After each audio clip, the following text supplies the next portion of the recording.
name is Amanda Lewis, and I'm going to be doing a haircut on my model SONA. She has a really beautiful face, tons of strong features, and we really want to do a really soft, short fringe across the front. I'm going to show you a lot of different techniques on a haircut that we're going to do for her. We're going to incorporate an undercut. We're going to lay in a really shattered bob, and then I'm going to do a headband of a shorter interior layer just so that we can remove a lot of her bulk. And then this disconnected panel through the top will lay over the top of that so that she's still going to have a really nice bob shape. She's going to have a really soft but strong fringe. However, she has very dense hair, and I want to remove some of that so that she can get some more movement on the interior. So we're going to do two different types of undercuts, one on the interior and one in the bottom, which is going to be a support for her graduation.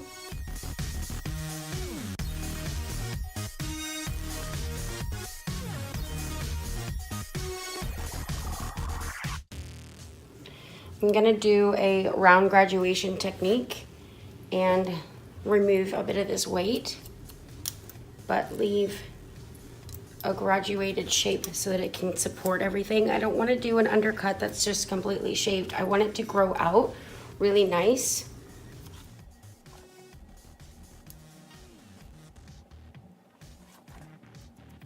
And you should make sure that when you're cutting this, it should be shorter at the bottom. So you don't want to over direct that over. You want to continue to move across. You want to move each time and make sure that your finger angle is getting tighter through the bottom.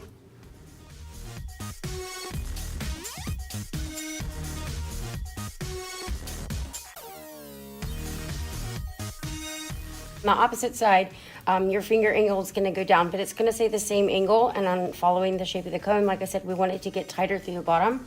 On this side, I'm going to be moving across.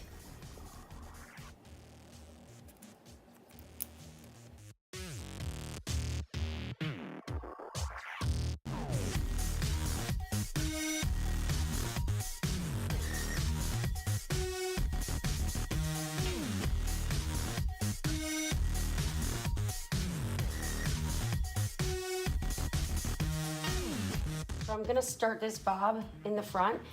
It switches it up so that it's not too heavy because we tend to over direct things back, but also behind the chair when you get the opportunity to change things, I think it's really nice. So for this, I'm gonna start and set the perimeter line in the front and then work the graduation in the back. It's gonna be super soft. So because I'm laying this down and it's not too dense, I'm actually just gonna go ahead and let that fall into gravity. And I'm gonna use my scissors and just slice these pieces in right here below her jaw. And so I can put the points in and then closing on the way down. You can set your angle in, and we're always going to be able to go back in and clean that up afterwards once it dries, but I like the way that that creates that softness there. It's not too heavy. And then we're going to set the same line in on the other side.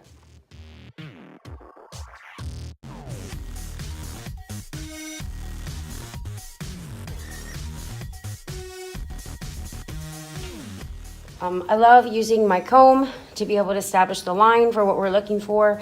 And again, I want this to fall over the undercut so that she's gonna have a nice little bob here. I wanna make sure that this piece is gonna actually fall over and cover the back here. If we're gonna give her lots of movement, and I definitely want that to fall over the top.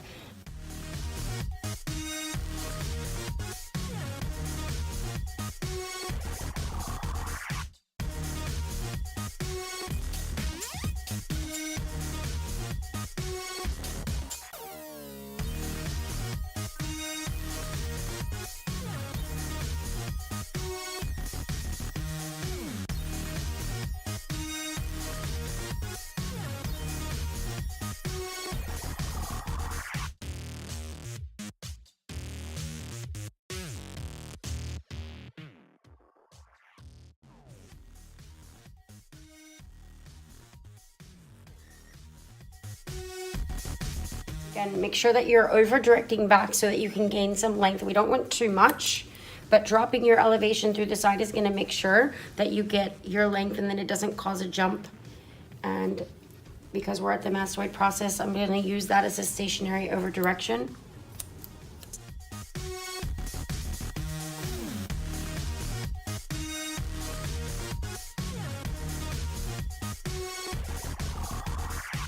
Down this panel that's above our graduation and it's above our bob, but it's underneath our disconnected panel. It actually stops at the top of her parietal ridge. And it's, like I said, it's this really dense section of hair that's above her bob. She has enough hair that we already said in our outline. And what I want to do is, like I said, give her some movement between these two panels of length. So I'm going to lay a razored layer in through this area just so it's super soft and it creates a little bit of movement because this is just super heavy. Diagonal back, vertical sections. And I'm using my feather plie just so I can get a really soft effect. I've treated the hair with Brilliant Damage Control, and like I said, I'm just going to look at her wave, see how it wants to lay flat right here, and that's going to be my choice for the length.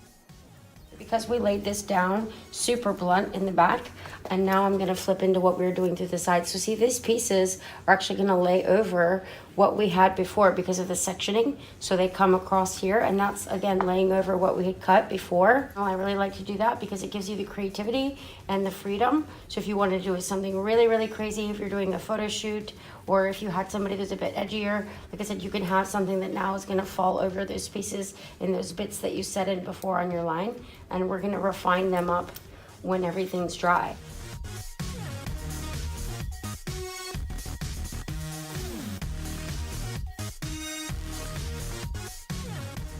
The texturizing that I'm doing to Sona's hair is more of a medium weave, and like this top panel, I'm coming from the underneath, so then that way we don't have too much texture through the top because I want to keep everything on the inside.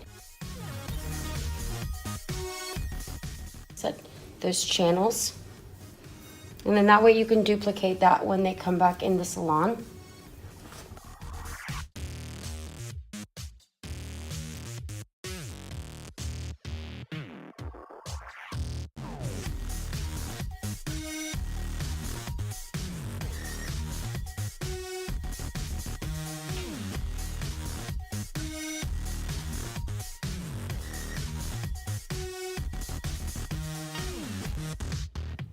And what we're gonna do, she has beautiful brows, and I don't want them to be covered, so I'm just gonna slightly curve her fringe upward just to give her a little bit more of an arch. It's gonna give her more of an angular effect, and people tend to leave too much weight here on the corner. We wanna turn those upwards so it opens up her face a bit more.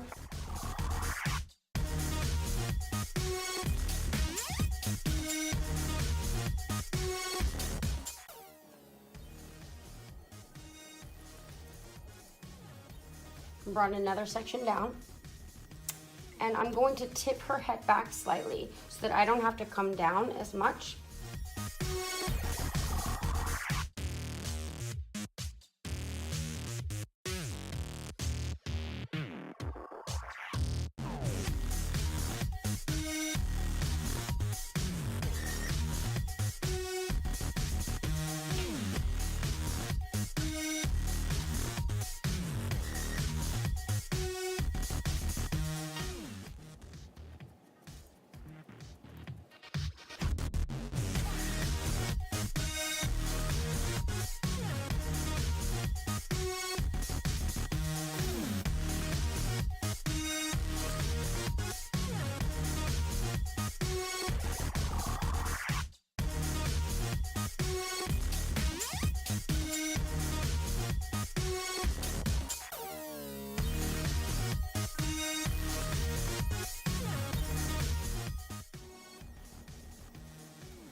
After I removed a little bit of weight from the back, I'm going to break down and, like I said, marry the sides. This is that heavy disconnected panel that was through the top. Vertical sections, and bring that straight out.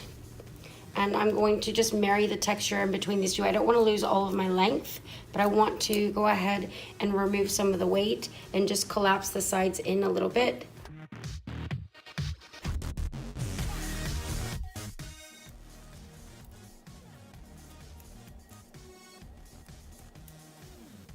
Now I'm going to continue, like I said, channeling like we were doing before, just to break that line a little bit and add a little bit more movement. Seeing my scissors inwards, and I'm closing on the way down, but not closing right away. I'm closing right below the ear, just so that it can help support that graduation.